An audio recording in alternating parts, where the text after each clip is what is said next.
Adjusting a Rainbird impact sprinkler is easy. To set an adjustable pattern from 20 to 360 degrees, set the adjustable stops to the desired pattern.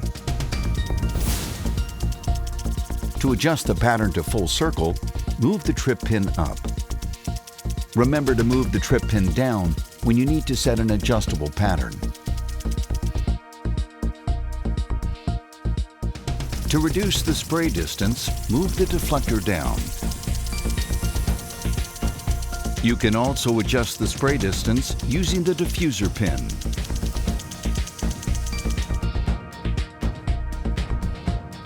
Turn the nozzle counterclockwise and remove it. Using pliers, remove the vane and clean the sprinkler and loose parts with water.